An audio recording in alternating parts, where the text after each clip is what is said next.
Selamat pagi, Ibu. Iya, selamat pagi. Mari, silakan masuk. Terima kasih, Ibu. Iya, mari silakan duduk. Terima kasih, Ibu.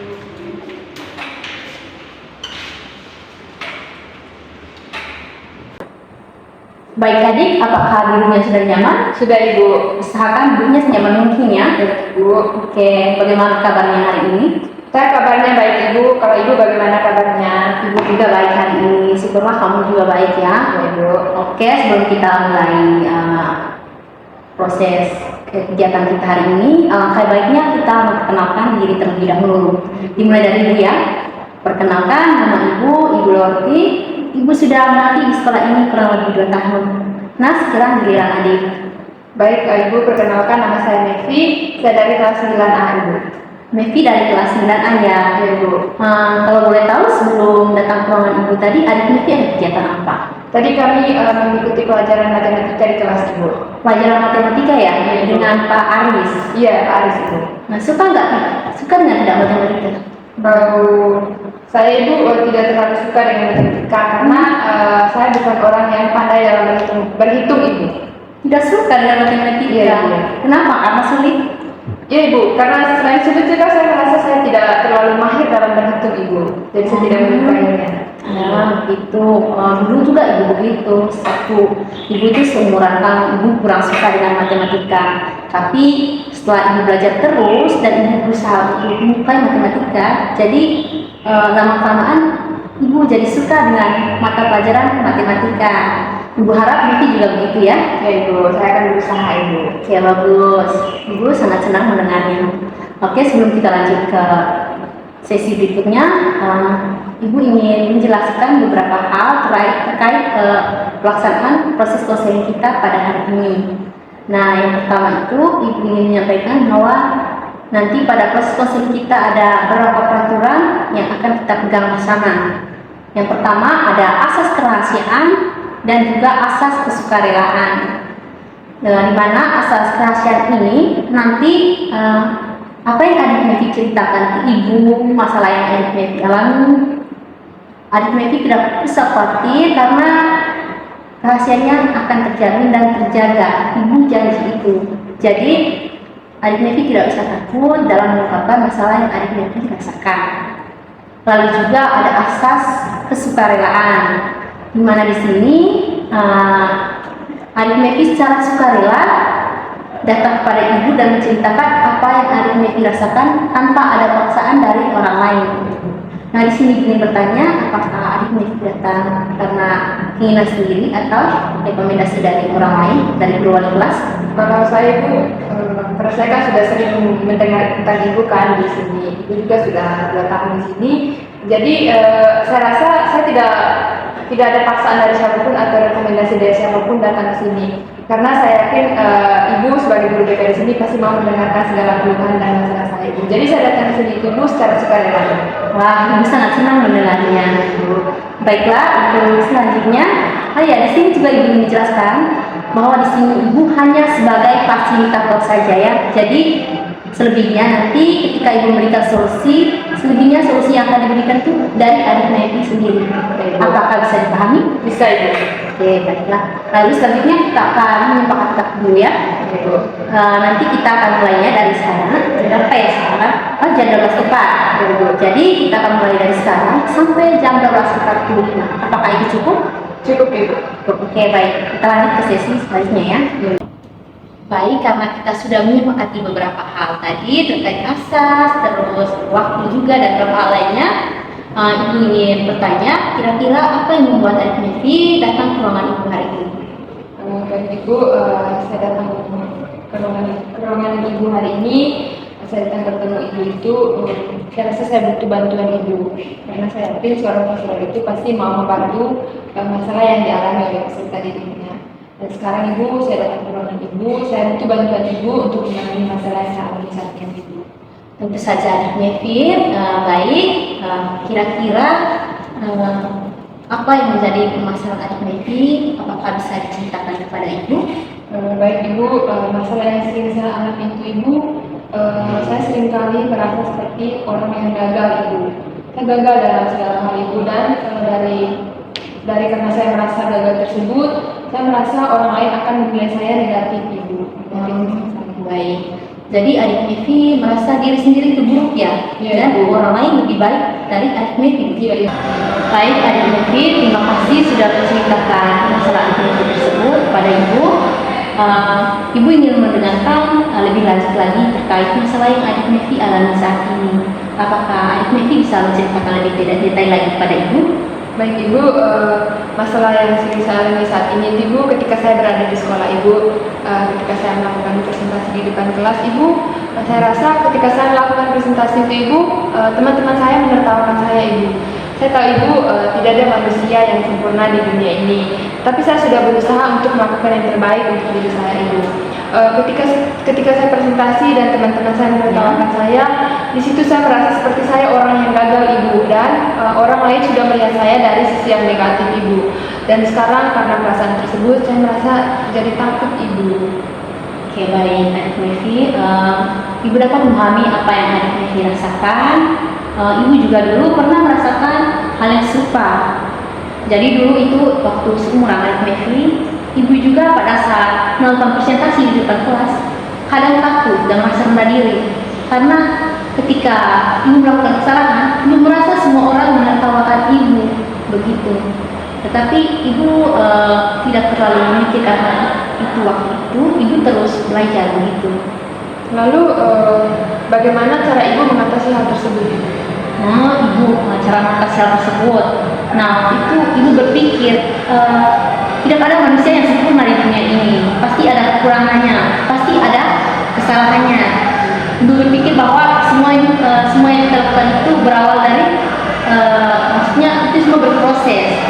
Bahkan kesalahan yang kita buat itu menjadi pelajaran untuk kita. Jadi Ibu lebih memikirkan diri sendiri, lebih menerima diri sendiri, tidak terlalu memikirkan orang lain, dan belum tentu juga orang yang melihat kita ini menertawakan kita begitu. Mungkin itu hanya pandangan dari diri kita sendiri. Mulai dari situ Ibu selalu berpikir positif. Tapi Ibu, bagaimana jika kesalahan yang saya buat itu Ibu merugikan orang lain dan malah membuat saya semakin terlihat bodoh Ibu? Itu merupakan pertanyaan yang wajar menurut Ibu ya. Jadi intinya itu kita bisa bertanggung jawab dan kita bisa memperbaiki kesalahan tersebut. Selanjutnya, untuk merestrukturisasi pikiran-pikiran tersebut, mari kita identifikasi dan koreksi pikiran-pikiran negatif tersebut secara bersama-sama ya. Nah, di sini ingin bertanya, apakah Adi Mevi melihat bahwa setiap kesalahan itu adalah sebuah proses untuk berkembang dan belajar? Apakah Adi Mevi pernah berpikiran seperti itu? Iya Ibu, seharusnya begitu Ibu. Setiap kali ada kesalahan yang saya buat, sebenarnya saya memanfaatkan kesempatan itu untuk saya belajar Ibu dari kesalahan yang sudah saya buat, bukan sebagai suatu tanda kegagalan untuk saya Ibu. Bagus, Ibu senang mendengarnya. Baik, karena Adi Mevi menyadari bahwa hal itu seharusnya Adi berpikiran seperti itu ya, bukan malah sebaliknya. Baik, sekarang Ibu ada menyiapkan kertas, ini namanya kertas catatan jurnal, di mana di sini tujuannya itu untuk merestrukturisasi pikiran adik Mevi, pikiran-pikiran negatif yang selalu muncul ketika adik Mevi merasa bersalah atau merasa takut ketika membuat kesalahan, gitu ya. Jadi di sini Ibu akan memberikan kepada adik Mevi. Di sini adik Mevi akan mencatat pikiran-pikiran negatif yang setiap kali yang muncul ya. Ibu. Jadi Ibu akan memberitahukan cara pengisiannya dan cara menggunakannya. Baik Ibu, saya rasa mungkin cara yang Ibu berikan ini bisa membantu masalah yang saya alami saat ini Ibu. Dan sebelumnya juga kan saya kan belum pernah melakukannya Ibu. Saya harap ini bisa membantu mengatasi persoalan yang saya alami saat ini Ibu. Ibu sangat senang mendengarnya. Baik, mari kita lanjutkan. Oh iya, baiklah. Pertama-tama, sebelum kita lanjut, di sini kita tentukan frekuensi idealnya terlebih dahulu ya, untuk mencatat pikiran adik Mevi tersebut. Nah, di sini Ibu ingin bertanya, kira-kira adik Mevi ingin melakukannya setiap hari atau beberapa kali seminggu? Jadi nanti saya akan mencobanya itu beberapa kali dalam seminggu Ibu. Oke, baik adik. Sekarang kita akan melihat ya bagaimana adik dapat menggunakan jurnal ini untuk merestrukturing pikiran adik. Nah, Pertama-tama mari kita tentukan kira-kira ya masalah spesifiknya. Coba adik berikan contoh salah satu masalah spesifik yang membuat adik itu merasa rendah diri atau merasa takut. Begitu. Coba berikan contoh kepada ibu supaya kita sama-sama dapat membuatnya dalam catatan jurnal. Mungkin saya akan berpikir bahwa saya tidak akan bisa berbicara di depan banyak orang dan semua orang akan menilai buruk tentang saya, Ibu. Sekarang mari kita catat pikiran tersebut dalam jurnal ini terkait pikiran-pikiran negatif yang terus muncul dalam diri adik Mevi. Kira-kira apa yang membuat adik Mevi berpikiran begitu ketika melakukan kesalahan dalam presentasi. Nah, silakan adik Mevi tuliskan dalam jurnal ini ya.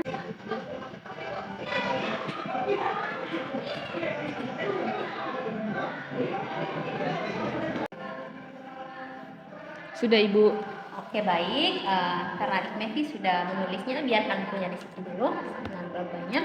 Oke, karena adik Mevi sudah mencatat pikiran adik Mevi di dalam jurnal, sekarang mari kita bersama-sama mereksuri pikiran tersebut ya. Ibu di sini ingin bertanya kepada adik Mevi, kira-kira bagaimana kita dapat melihat situasi tersebut dari sudut pandang yang berbeda?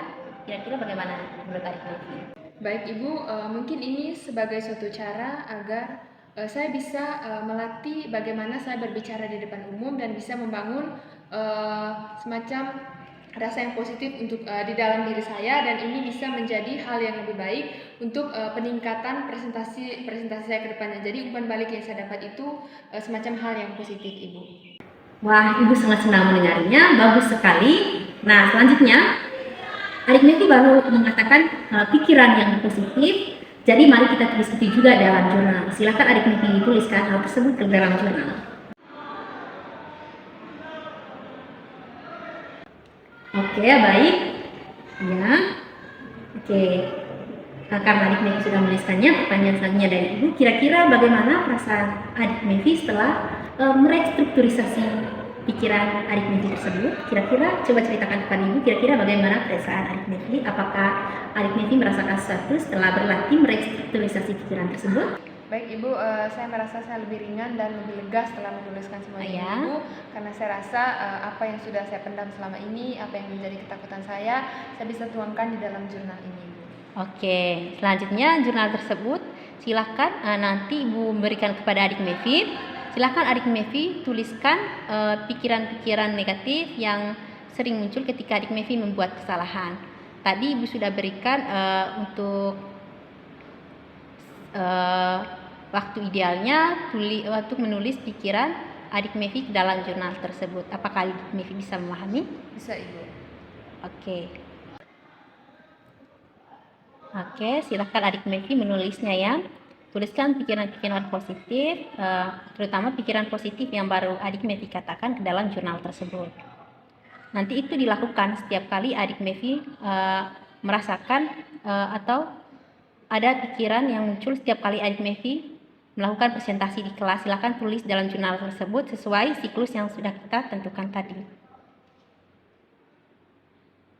Bagaimana perasaan Mevi setelah menuliskan pikiran adik Mevi di dalam jurnal? Baik, Ibu, saya rasa saya sudah lebih ringan dan bisa belajar dari kesalahan saya. Dan ini adalah suatu hal yang selama ini menjadi ketakutan saya. Tapi ketika saya menuliskannya di dalam jurnal ini, saya sudah merasa lebih lega dan lebih ringan, Ibu. Wah, luar biasa. Ini adalah langkah pertama ya. Ini baru langkah awal untuk menuju perubahan dan mengubah pola pikiran adik Mevi yang sebelumnya negatif ke positif. Nah, ketika adik Mevi menghadapi situasi yang serupa di masa yang akan datang, bacalah kembali catatan ini dan untuk mengingatkan juga diri adik Mevi bahwa kesalahan adalah proses dari pembelajaran. Baik, Ibu, ketika misalnya saya sudah melakukan ketika suatu saat nanti saya melakukan kesalahan yang sama, saya akan membaca kembali jurnal ini dan ini bisa menjadi semacam refleksi untuk saya dan menjadi catatan khusus bahwa saya tidak boleh berlarut-larut dalam hal-hal yang negatif seperti itu, Ibu. Baik, Ibu sangat senang mendengarnya. Jadi gunakan jurnal ini sebaik mungkin. Ketika pikiran negatif adik Mevi muncul lagi, kita buat kesalahan, tulis adalah buku ini. Begitu juga pikiran positifnya. Gunakan jurnal ini sebaik mungkin karena waktu kita sudah mendekati Oh iya, sudah mau lagi 2 menit. Jadi kita akhiri sampai di sini. Kira-kira bagaimana perasaan adik Mevi setelah mengikuti kegiatan hari ini? Baik Ibu, tentunya saya sangat merasa senang sekali Ibu karena Ibu sudah membantu saya untuk menyelesaikan persoalan yang selama ini saya pendam sendiri, apa yang jadi ketakutan saya. Saya bisa dengan leluasa mengeluarkannya dan menceritakannya dengan Ibu. Jadi saya sangat berterima kasih atas bantuan Ibu hari ini. Saya harap pertemuan saya dengan Ibu tidak sampai di sini saja, tetapi kita bisa bertemu kembali di lain waktu dengan Ibu dan saya bisa menceritakan lebih banyak hal lagi dengan Ibu. Baik, terima kasih. Jadi kita juga, kita juga menyepakati untuk pertemuan selanjutnya ya. Mari kita sepakati bersama-sama. Kira-kira menurut adik Mevi kapan kita bisa bertemu lagi? Kalau bisa minggu depan Ibu setelah jam pelajaran tetap juga habis seperti hari ini. Kalau saya ada waktu, Ibu ada waktu, saya bisa bertemu Ibu. Oke, itu ide yang bagus juga. Ibu sangat setuju. Jadi minggu depan ya di jam yang sama. Ya, bisa. Ibu ucapkan juga terima kasih kepada adik Mevi yang hari ini sudah bersedia datang ke ruangan Ibu untuk menceritakan keluh kesah yang adik Mevi alami. Jadi sekian pertemuan kita hari ini. Selamat siang dan sampai jumpa minggu depan. Terima kasih banyak ya. Ibu. Saya permisi Ibu. Ya. Permisi Oke. Ibu. Hati-hati ya.